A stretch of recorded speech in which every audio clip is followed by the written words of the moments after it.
Hi guys, అది ఆంధ్రప్రదేశ్లోని శ్రీకాకుళం జిల్లా పొందూరు మండలం మొదల వలసలో కళావతి వెంకటరావు దంపతులు నివసిస్తున్నారు. కళావతికి 54 ఏళ్ళు, ఆమె భర్తకు 61 ఏళ్ళు. అతడు ఎక్స్ సర్వీస్ మెన్. చాలా ఏళ్ళు ఆర్మీలో పనిచేసి రిటైర్ అయిన తర్వాత భార్యతో హాయిగా జీవించాలని వచ్చాడు. సొంతింట్లో ఆ దంపతులు ఉంటున్నారు. వీరికి 3 పిల్లలు. పిల్లలకు పెళ్లిళ్ళు చేశారు. వారు వేర్వేరు చోట్ల సెటిల్ అయ్యారు. కళావతి గుడులకు ఎక్కువగా వెళ్తుంటుంది. అప్పుడప్పుడు భజనలకు హాజరవుతుంది. జనవరి 19, 2025 తేదీ మధ్యాహ్నం 2:30కు స్నేహితులను కలిసి వస్తానని భర్తకు చెప్పింది. అలాగే టైలర్ దగ్గరకు వెళ్ళొస్తానని చెప్పి స్కూటీ తీసుకుని బయలుదేరింది. మధ్యాహ్నం వెళ్ళిన కళావతి సాయంత్రం అయినా ఇంటికి రాలేదు. భర్త వెంకటరావు కంగారు పడి కాల్ చేశాడు. కానీ ఆమె ఫోన్ కలవలేదు. ఎప్పట్లాగే గుడికి వెళ్ళి ఉంటుందని ఆయన అనుకున్నారు. కానీ రాత్రి కూడా కావడంతో బైక్ తీసుకుని ఆయన చుట్టుపక్కల వెతికారు. రిలేటివ్స్ కళావతి స్నేహితులకు కాల్ చేసి విచారించారు. కానీ ఆమె మా ఇంటికి రాలేదని అంతా చెప్పారు. వెంటనే పోలీస్ స్టేషన్కు వెళ్ళి నా భార్య ఇంటికి రాలేదని ఫిర్యాదు చేశారు. రేపటి వరకు వెయిట్ చేయండి, రేపు కూడా రాకపోతే యాక్షన్ తీసుకుంటామని పోలీసులు చెప్పారు. భార్య ఇంటికి వస్తుందని ఎంతో ఎదురు చూసినా ఆమె ఇంటికి రాలేదు. ఇంతకీ 54 ఏళ్ల కళావతికి ఏమైంది? బయటకు వెళ్ళిన ఆమె ఇంటికి వచ్చిందా లేదా అనే పూర్తి వివరాలు ఈ వీడియోలో చూద్దాం. మీరు చూస్తున్నది తెలుగు మిస్టరీ. నేను మీ ప్రభాకర్.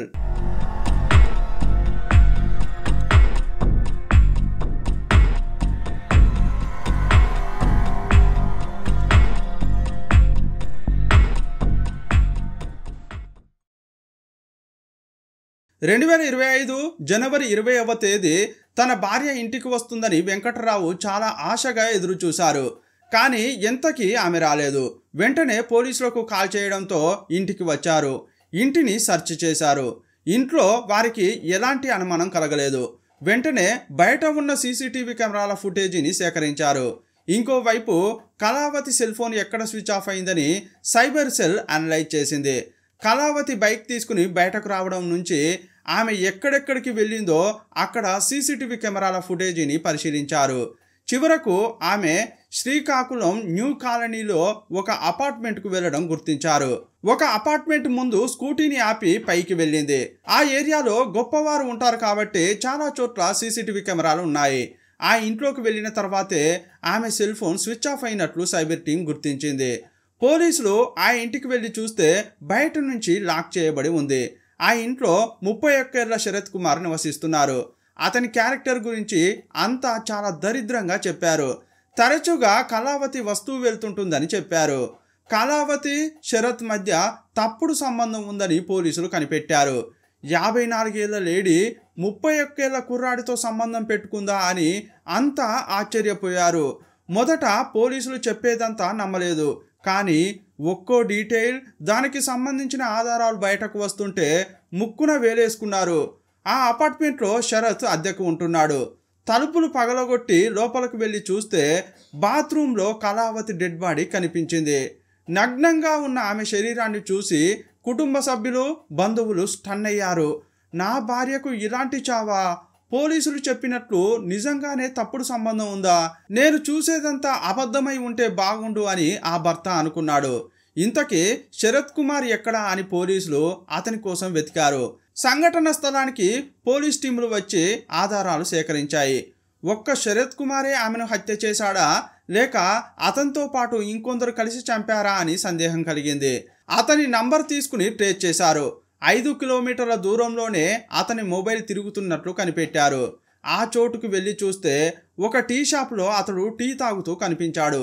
వెంటనే అరెస్ట్ చేశారు. స్టేషన్కు తీసుకెళ్లి ఎంక్వైరీ ప్రారంభించారు.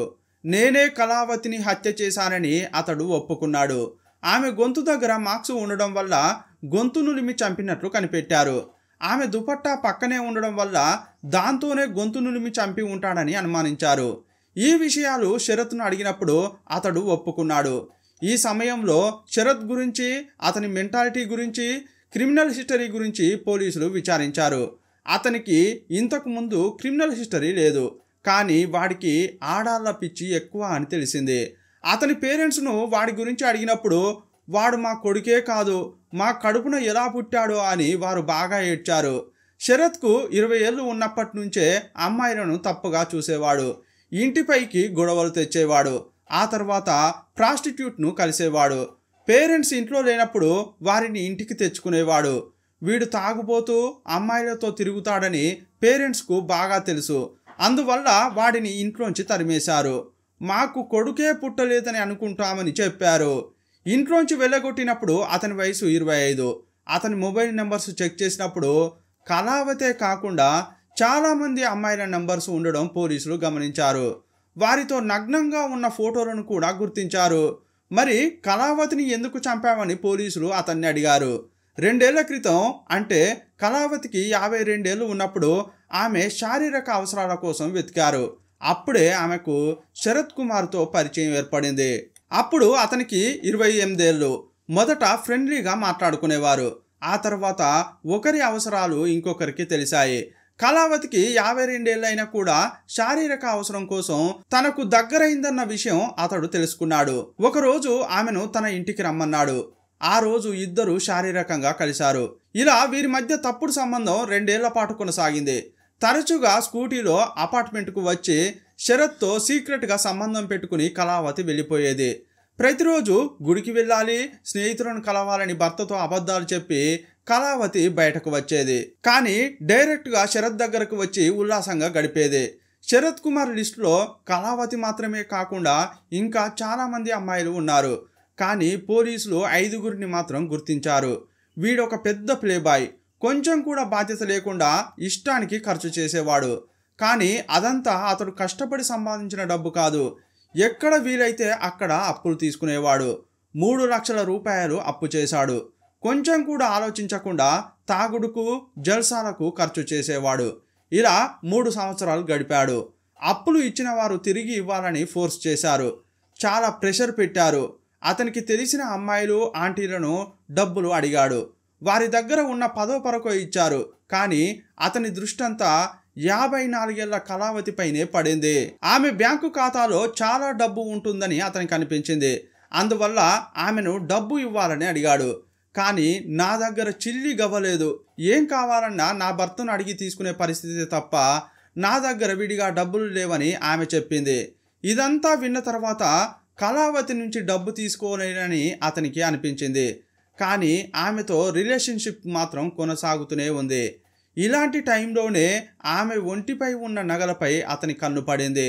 ఆమె మెడలో చైన్, చెవులకు కమ్మలు, చేతికి గాజులు, ఉంగరాలను గమనించాడు.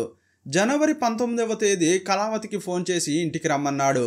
వెంటనే భర్తకు అబద్ధం చెప్పి స్కూటీ తీసుకుని శ్రీకాకుళంలోని న్యూ కాలనీకి కళావతి వచ్చింది. శరత్ కుమార్ ఇంట్లోకి వెళ్ళింది. అతడు అప్పుడు బాగా తాగి ఉన్నాడు. వారిద్దరూ శారీరకంగా కలిశారు.